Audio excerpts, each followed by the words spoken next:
And I remember my father saying, I don't know if you can just walk into the UN office and get yourself an internship. And I'm like, of course we're going to do it. I made all these planes and I used that skill to teach at the American school. I taught like afternoon school activities, and at that point they were paying me like some $14 an hour. And I was like, whoa, this is like super cool, you know? So I taught that. I taught pottery because it was a hobby that I had in school. So when I came back, I had the opportunity to walk into those offices, which I would have not had the opportunity if I had not, stayed 6 months and did that and taken that initiative. And it came at the cost of not balancing life effectively, right? And I think that's where I had a struggle, which was it led to my body actually giving up, because now the next journey is, what does it take to set up a business? Which I don't know, that individual actions truly have an impact. You know, if we all come together, we can actually come together to solve.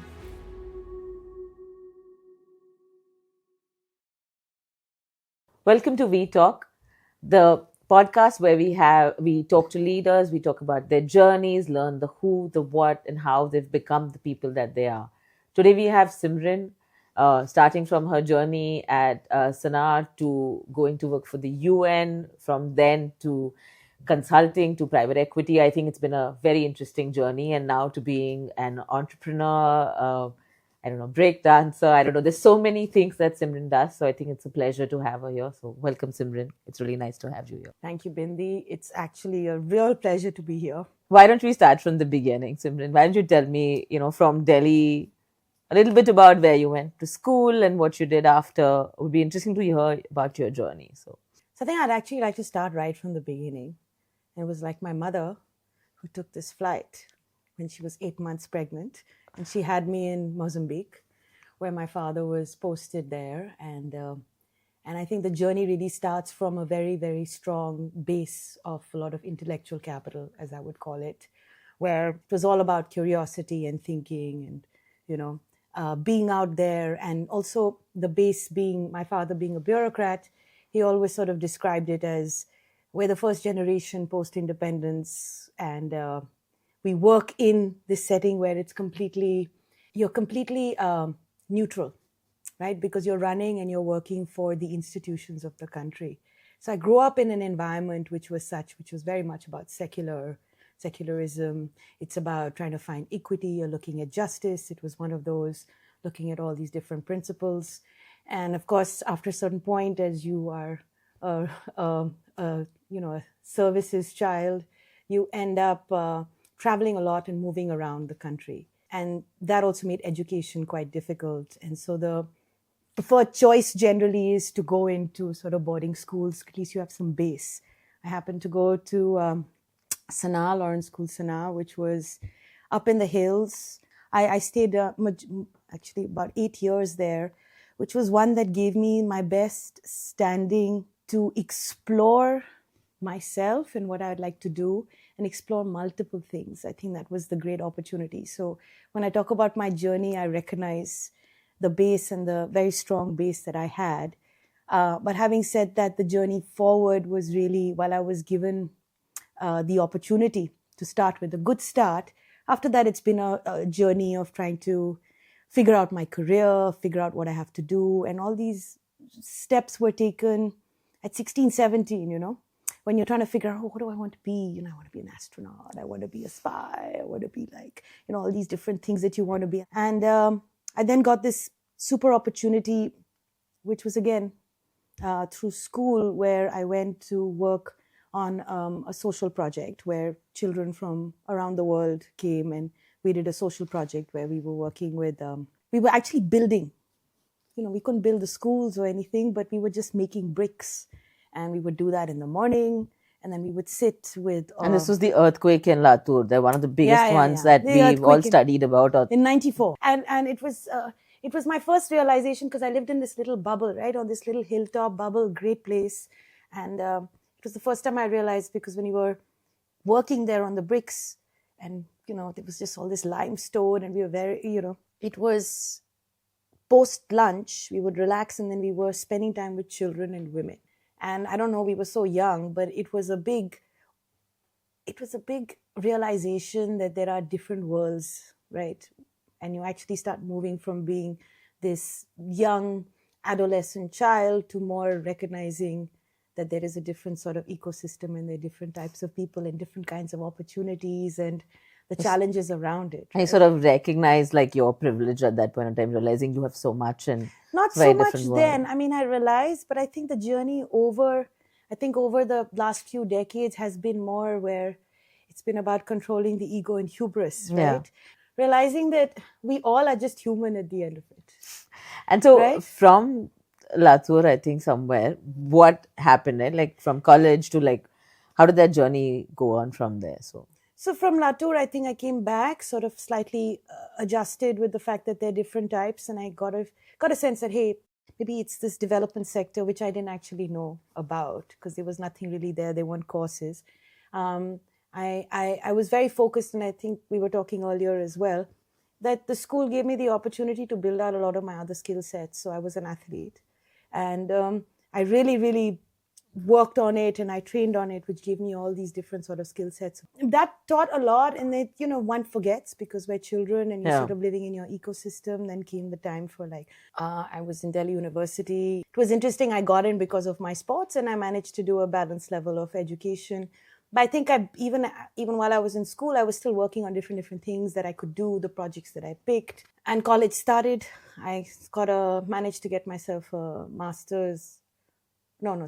A BA honors in political science, with some economics into it. And So standard because you're a services child, you just the standard you route. sort of do that, went there, then discovered that, I think I need to figure it out. There were all these fairs which were available. So that was an opportunity. British Council had a fair for all the universities that are there, and walked around and discovered this one pamphlet which says development sector.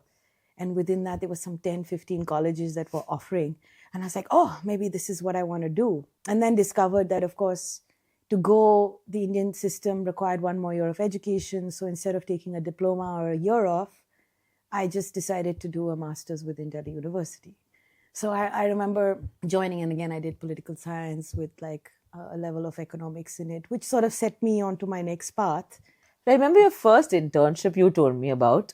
Like you just walked into the UN and got your internship. Like, so this was all between college and, masters, and you're like trying to figure out what you want to do and you really don't understand it. And then sort of like as you start figuring out, okay, what is my career choice? Where do I want to go? That's when you actually start shaping it during college years, right? Yeah. You start figuring those things out and like, okay, so what do I want to be in 5 years? Where do I want to be? It was very clear that at least at that point of time, which was 25 years ago when we started working, it was very much that BA, MA, then job, right? You needed that basic, and then you're like, maybe PhD, I want to be this. So the BA route happened, got myself a master's, figured out how to get to this, but then I had to build my portfolio. It's like nobody's just going to give me a job. No, even to get into the next level of higher education, Yeah. right? So while I was in school, and of course, going back to Sana, that we were like really, really busy. We were busy from morning to evening, and we never had any time. We never watched TV. We never did any of that stuff, right? And suddenly I came to Delhi, and there was all this time I had. There was just time. So I'd go to college. You know how college is. Yeah. 2 classes, maybe 3 times a week. You're chilling, 1 in the morning, 1 in the night, in the evening. So you have all this time. And then I just decided to explore, like, what can I do? Just different things. So I set up a company. I said, okay, what does it mean to set up a business? So I tried out this little thing, got a little small investment into it, set up something known as Truly Scrumptious, right? All I did was make chocolates. And then as I was going through it, I started realizing that people are haggling with me over 10 rupees, 20 rupees, when anyway things are. And I realized maybe I'm not a business person and my track is. So that was at least an experience to say, okay, this is not my thing. And I started saying it's a 1-year project, right? Do this for 1 year, see what I feel, close it out. And then decided, okay, I need to do something else. So went up, I remember sitting, this friend of mine from school, she came in from Chandigarh. We were sitting on the dining table with my father also there. We're like, we need to get internships. So we're like, okay, what do we do? So we said, we listed all of these NGOs that we knew, Save the Children, Oxfam, whatever, all of the NGOs at that point, and the UN, everything. Like, okay, let's go. We drafted out some random CV, had a few things to put in there, try to push yourself up. It's like the first time I realized, oh my God, I need to create an elevator pitch for myself. Who am I in that story? And luckily you had volunteering experience from school, so there's something to it. So all of that. So I think the things that you do in school, besides marks and studying, which I know today is the most important thing, unfortunately, but the other bits of building your softer skills and doing different projects and ideas, which some of those people like IB boards and all encourage in their system, right? Yeah. So these are things that I think when you're working within some of the Indian systems of education, they don't encourage us to think in those ways. So it's really up to us to try and find, and it's those small projects, those little ones, right, which maybe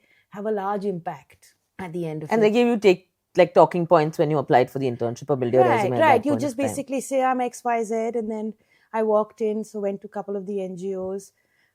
They didn't really find any. We sort of went around, my friend and I, and then said, okay, we want to go to the UN office. And I remember my father saying, I don't know if you can just walk into the UN office and get yourself an internship. And I'm like, of course we're going to do it. So marched in, went, this basic CV. And today, I remember my first so-called boss, I would say, her name was Sanjana. She was with the UN Information Center and Rajiv. They were amazing. So walked in and we're like, and I remember seeing her and she was like, it was very scary because you're like 19 years old or 18 years old and you're walking into this big office. You're like trying to say, okay, I've got it. I've got the confidence. I can do this, right? That's what it is. You believe in yourself. Promptly went in and she looked at me and I thought, whoa, she's really scary. I have to say, she's a super dear friend of mine and a mentor who stayed across the years, right? So I think it's the starting point where you start building out a whole pool of mentors to people to guide you, right? Yeah. So I think and then there was Rajiv. And my role really there was just stuffing envelopes, printing stuff, cutting, the biggest hazard, safety hazard was paper cuts, which by the way, I really paid for. But it taught me so much. And I think a big thing was that I realized the power of networks. Yeah. Right? So one is that, fine, maybe I had the ability to walk in and have that confidence. So that was the first bit, was understanding confidence in self. And then for going forward was making sure I try to understand, stay curious, meet people, understand what's happening. What does the UN represent at that point? What were the different programs? I was sitting in the information center. So I built up my knowledge and understanding. I used that as an opportunity, not just, supposed to be 3 months. It was so much fun. I was there for 6 months or more. And I think that gave me a really nice grounding to say, okay, maybe I'd like to work in such an institution. I did 2-3 other things. I set up this little NGO with another person doing an internship it was recycling. We were trying to take all this paper, trying to be creative. We were trying to say all this virgin paper comes out because people are printing. There's heaps and heaps of virgin paper, right? Yeah. So we said, let's collect all of it. We drove to this one place. We found this paper mulching place. And we started to collect all this, got a truck for the first time, small little one, took all this paper. We convinced them that, we'll give you back recycled paper. So we started doing that, started giving out recycled paper so we started that, and then the internship finished. And I got the opportunity and I applied to all those colleges. As I said, I started the journey where I realized, okay, I need to do 1, 2, 3, 4, 5. If I was to get into some of these universities that I had decided were my prime choice. And I applied, and I remember writing that statement of purpose. And I have to say, I got a second division in my college, but in my political science MA. But then when you looked at it, because it was more realistic marking, right? When you do but you had so much more to your resume than that second division, right? The second division. You had the sports and you had the volunteering and you had a internship at the UN, which is pretty awesome. I did an internship, and then also I did other things. I had all these skills that I learned. As a kid, I used to come back home, and parents only see you 3 to 4 months of the year, and they still have to live their lives and everything. So it was very interesting. With my father, we would do all these different projects. So I learned how to make airplanes. So I did the whole, every year I'd come back, and by the end of it, I had these 12 different models in the India Hobby Center, which doesn't exist anymore, unfortunately, in Delhi. I made all these planes, and I used that skill to teach at the American school. I taught afternoon school activities, and at that point they were paying me some $14 an hour, and I was like, whoa, this is super cool, So I taught that. I taught pottery because it was a hobby that I had in school, which I aped my sister because she was like an amazing potter. And then, when you're a young person, you follow what the... right? And then from you went to, LSE, and then obviously the big UN job. Yeah, I mean, LSE also, the state, I mean, I remember I was the youngest. There was one more girl who was younger than me, Viv. And I was the youngest, and I remember sitting there, I'm like, why did I get it?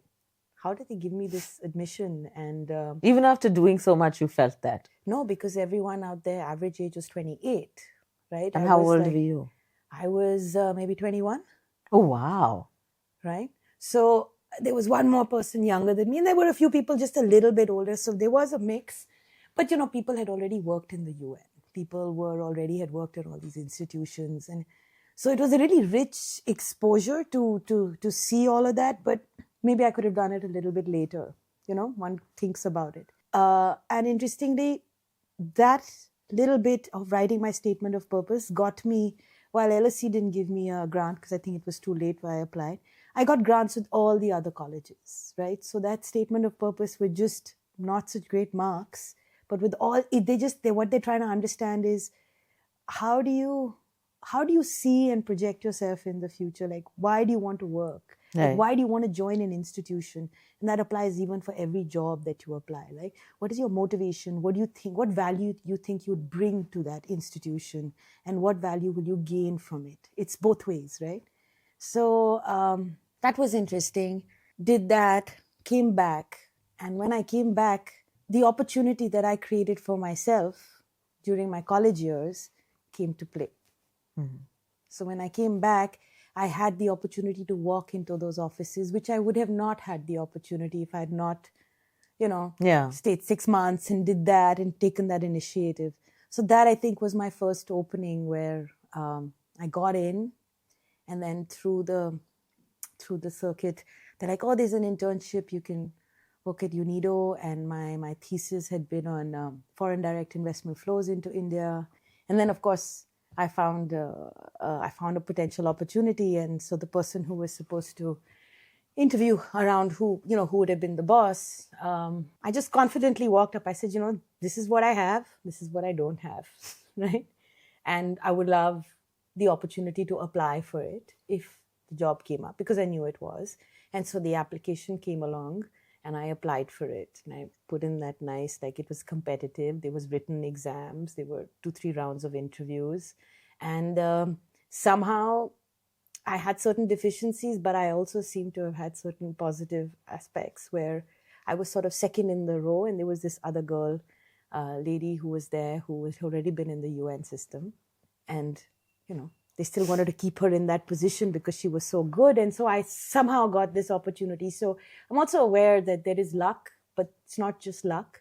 And it's not just where, but it's also you have to apply yourself as well. And how was this whole experience? Like, I don't know anybody else working for the UN, right? Like, to work in Ghana, to do all of this. I mean, it must have been, a lot of kids dream about doing or working for the UN, right? And what was it for you? How was it for you? I don't know.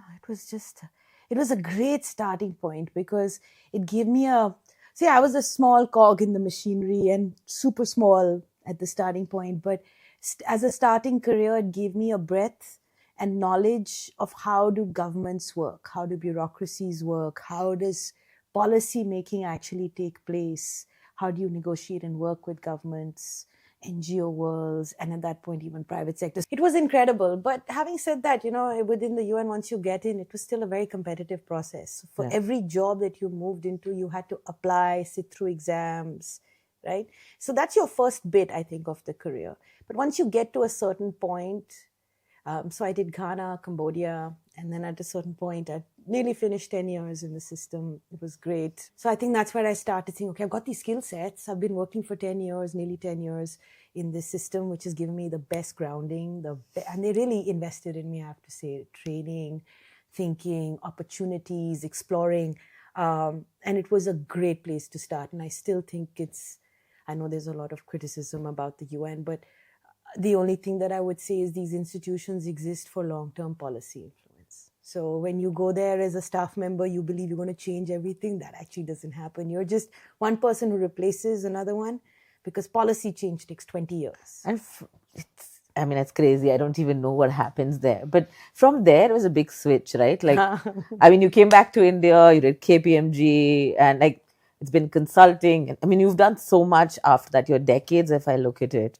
Yeah, so the first decade was actually grounding. I think that's the first thing is you learn your skills. Yeah. So from academia and all of that experience where you build it out, then it's about actual on-ground implementation.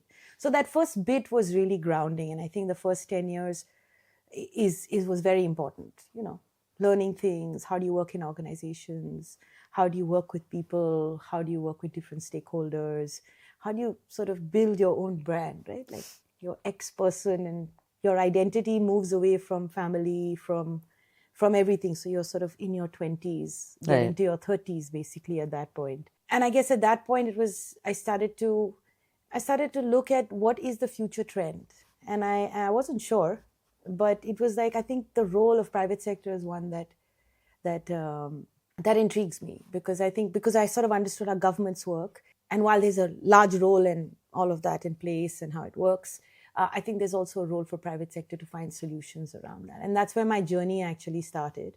But to move from development sector, I had to take a big hit to move in, and I got this wonderful opportunity with KPMG, and I sort of got hired in as a manager.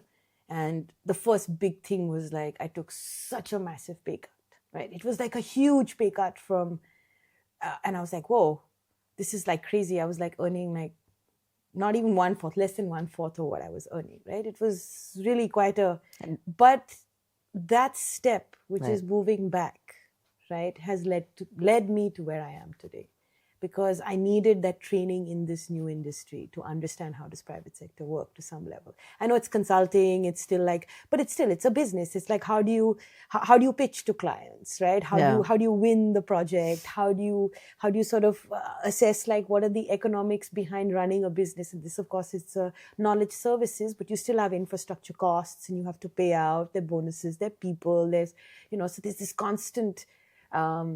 So it was a great experience, but I think for me it was okay. It was a good stepping stone to understand, and I had a great team across the board. Like different partners moved. It was quite an interesting experience.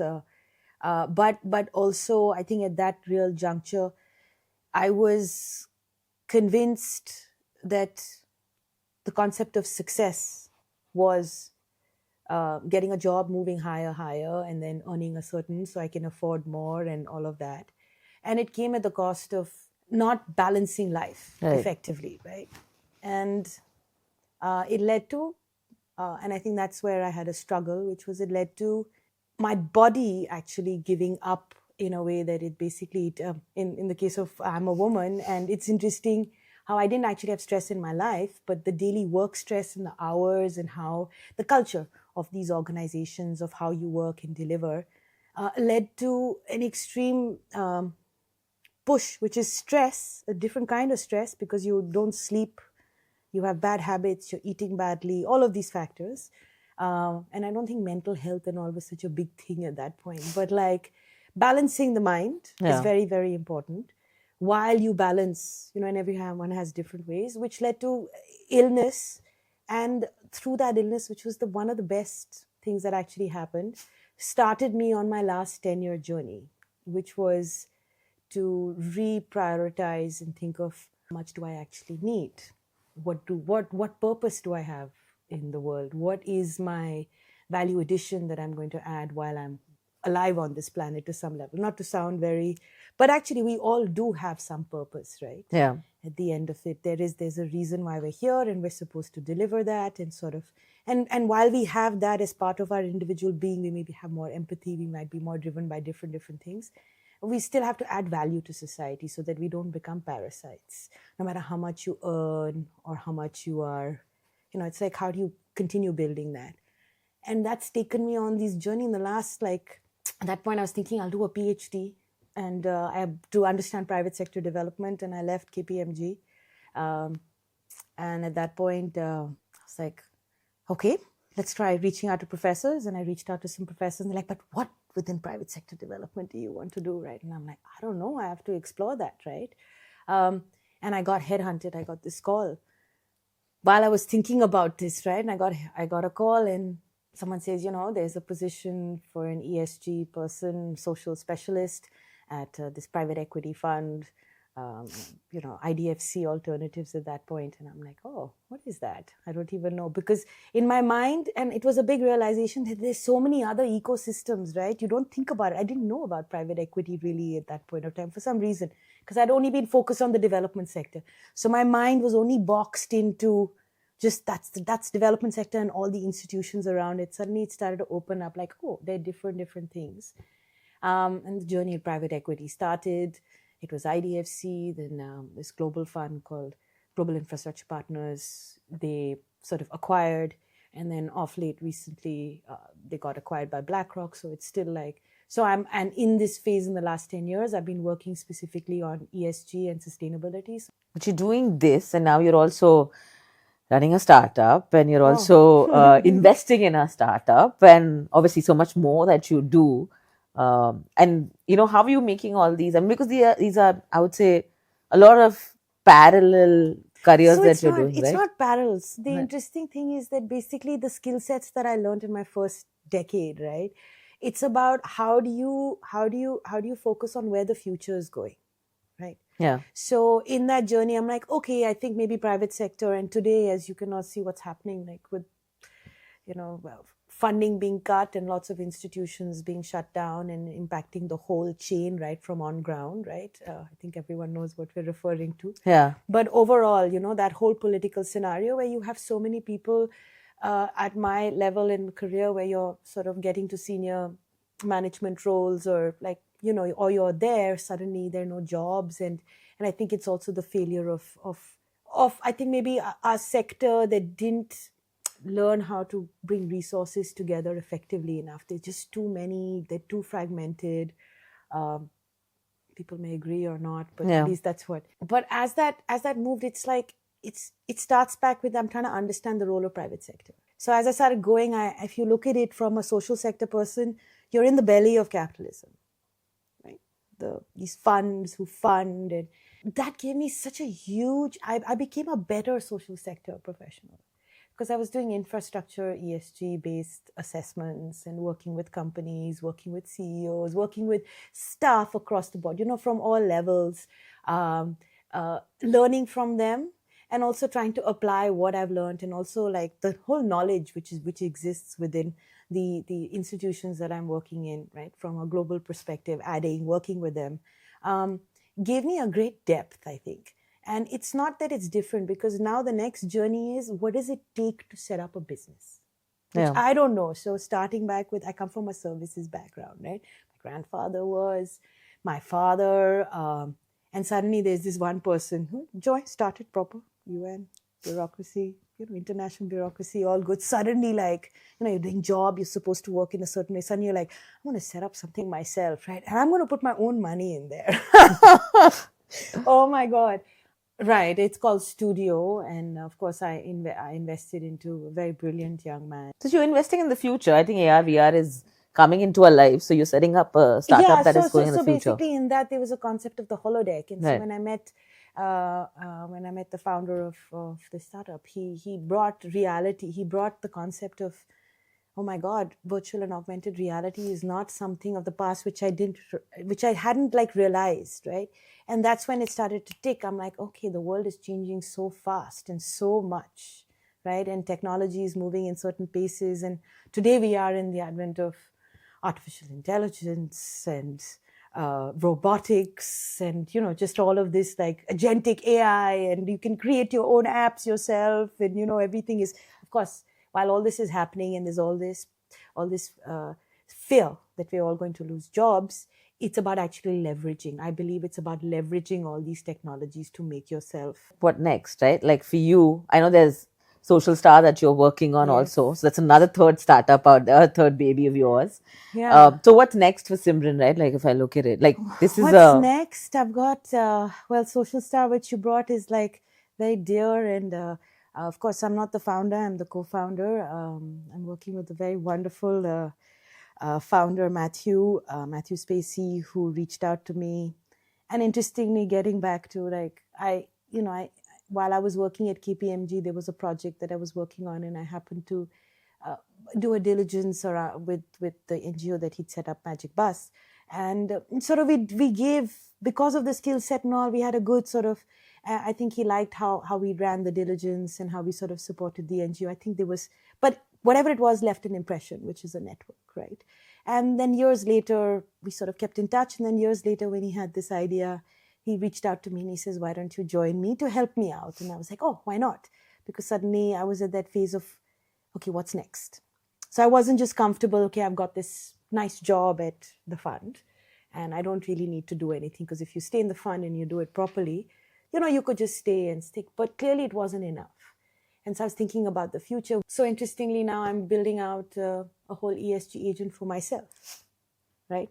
And I'm testing it out, and I don't know whether it'll work. I've diversified now. I'm an advisor for ESG and sustainability across a couple of funds, and I'm trying to build that out. But how do I look at my own bandwidth, also making sure that I continue having fun?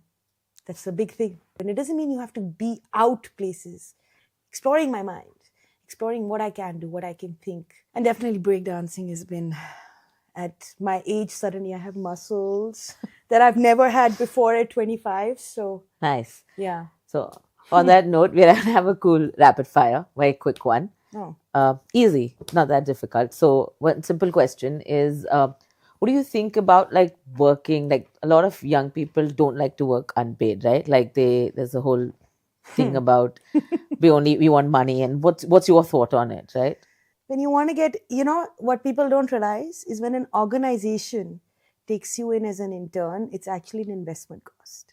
Someone from the organization is taking time out to actually teach you, because you just assume you know. So for you to get that exposure, you've got to give your time, and that's how you build your portfolio. And I think the ability to dabble in different things through internships, and it's not about the money, because that comes later. For example, I took that big hit from a high-paying salary into, it was because that sometimes you need to do these things to get where you have to get to. So, yeah. And then what's the one course that you would spend time on? Any course that, if you had time, obviously, from all of this, what would you spend some time on? Honestly, trying to convince the world that individual actions truly have an impact. If we all come together, we can actually come together to solve. Beautiful. You said the tagline for we all, but we all. Yeah, but I truly believe it. Making social impact, my lifestyle choice, right? It's my choice to react to every context, and my choice on how I process. Nice. Right? So. And what's the one message you would give to the youth on we all? Don't lose heart. I think that's the big thing. And I think you all are operating in a very different environment. I recognized too, when 25 years ago, when I joined my job, it was very different.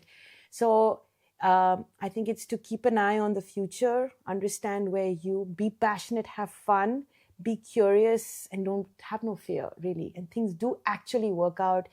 Anytime you put effort, it works out. And never look at failure as, there's no concept of failure, really. It's just learning. It's learning. And if you learn and you pick up and you take that and you imbibe it, and I've had so many such experiences where things haven't really gone that well. My bosses have been this, but those experiences have made me who I am today. And I just be empathetic to the world. I think it's time for collective consciousness to we need to, and that's why the power of the individual, I believe. It's wonderful. And I'm really thrilled that you are taking this on, and it's amazing, and I've seen your journey, and I hope to see it grow, and you really are taking that, power of the individual. So yeah. Thank you so much. Yeah. It's wonderful to have you here. Really you. Nice. This was a wonderful conversation. So thank you so much. You're being too kind. Super nice. Okay. And thank you for joining us. I think we've learned so much from Simran on this conversation and on VTalk. Planning your decades, thinking about it, taking risks, taking calculated risks, and obviously having fun. I think that's the big piece that we're getting over here. So Follow us on VTalk, like, share, subscribe. We have some very interesting speakers coming. Thank you so much.